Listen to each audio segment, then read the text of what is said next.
Sorry, no vlog for a while. My phone has bricked out. It shut off, and when I try to turn it on, it won't turn back on. So I'm afraid I've lost some footage. However, don't worry, we're resilient. Film myself a little bit more, and we're back.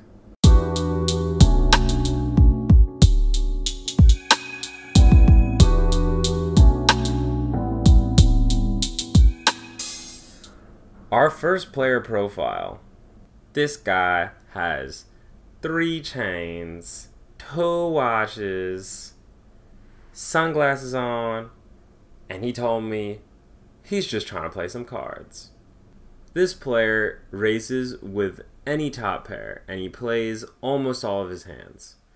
So I saw him raise, he had King 2, and the board was King 3-5 with no flush draw. And someone bet into him, and he raised his King 2. Hands like that. I pick up Ace King. Our star player and another player have both limped into the hand. I make it 23, and they both call. The flop comes King 8-4 with 2 hearts. Feeling very comfortable with the hand, both players check. I bet 40. 3 chains makes it 225 total. Now, knowing that he had done this just several hands ago with King 2, I feel like if that's his threshold for raising range, I'm going to be good almost 100% of the time here. And if he raises with flush draws, that's just another handful of combinations that I'm beating too. So I just make the call, just in case he is bluffing with anything. I want to make sure that he fires the turn as well. The turn comes a pretty safe card. It's the King of Diamonds, and he just goes all in for the rest. The all-in is for about 150, is into a pot of about 500. So naturally, I don't even think about it. I already was going to go all in myself, even if he did check. So my chips are basically in the middle as fast as he said, all in. River comes a meaningless offsuit 5, and he shows me that King 10. That's the problem. Some players that I play against have an ability that I don't, that I think is preventing me from getting to the next level, which is a psychic ability. See, I never really believed, reading palms or getting my future told to me by someone, but clearly I was lacking in that department. Did not know the 10 was going to come. So we're going to take this one and shove it in his direction. Our action star has limped, and we have Jack 10 suited right behind him. I am sitting directly on his left, so it's a very good spot to be. So I make it 25, button calls, and 3 chains calls. The flop comes 10-5-6. He checks. I go ahead and bet out 30, which is pretty small with respect to the pot. 3 chains makes it 75, and I make the call. So the turn comes an ace. Our friend here jams 300 into a smaller pot than a 300. This is a tricky spot, but knowing that he raised flop, I think he has top pair. He's shown down that he raised top pair many times, so I feel like this is a pretty clear-cut call.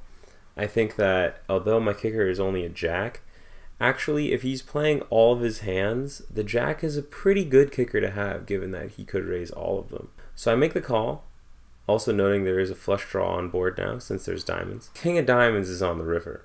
I turn over, and he has 9-10, so the reads were spot on, and we get it all right back. Just a couple hands after that one, I pick up King-Queen offsuit in late position. Facing 1 limp, I make it 20, and 1 blind and the limper both call. Flop ourselves top pair on a monotone board, and the blind donks out 20, which is only a 3rd pot. The middle player folds, and I make the call. Turn brings another queen. So now I have trips. Of note, my king is not a club. The blind has let out again for 20. At this point, he has 90 left, and I realize I'm not folding the hand. There are a variety of 1 club draws and worse queens that could call me down here. So I just stick it in the rest of it, which is about 90, and he snap calls.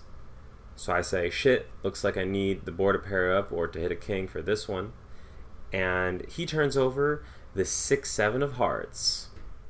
So I am very confused. However, like I said before, I lack that psychic ability to predict future cards. River's a 3 of clubs. He's going to take this one. Next up, within half an hour later, I pick up pocket kings. And even better news, our action player has made it 16 before the flop. I make it 55, and we get one call from a middle position limp. And our action player decides to come along. Flop ourselves, not so great. 7-4-6 with 2 clubs. So without thinking too much, middle position bets 100. I have some history with middle position, and I know that middle position plays relatively tight. Middle position only plays about 15% of hands, and also pretty much only raises jacks plus pre-flop. So I believe that this puts him in a very narrow range. I call the $100 donk, and we see a turn. The turn comes pretty terrible. It's the 7 of clubs. So now if he was betting with a pair plus flush draw, a lot of those just made trips. All the flush draws completed. All around terrible card for us. Now he goes all in for 300. At this point, I hate my life. I need to be good only like 30% of the time here. And at the same time, I have no idea what he has. I think that if he were to actually have a flush, he would have thought about it a tiny bit more before immediately going all in. We can either hit 2 kings, or a flush can help us out some of the time. Because we can already see 4 clubs, that means there's 9 left. Let's say that about half the time he has an ace high flush or better already. So that gives us 2 outs for sure, plus about 5 outs. So 7 outs leading into the river. So that gives us 14% in case we were already behind. So that means he needs to be bluffing a much smaller portion of the time, maybe like 20% or so, and I just decide to make the call, knowing that this player is calling a relatively tight range, and the line doesn't really make too much sense unless he has exactly a flush draw.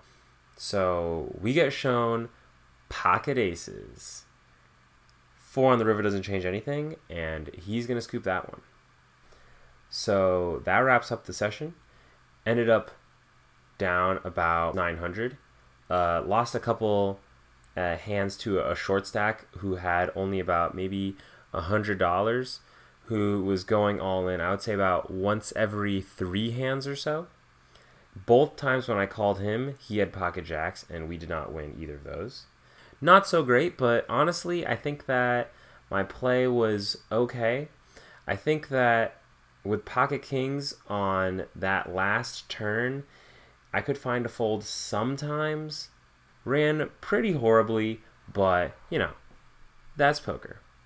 If any of you guys are interested, I'm also going to be playing at Matt Vaughn's meetup game on Sunday the 30th. It's going to be at Maryland Live, and I'll post a Facebook event in the comment.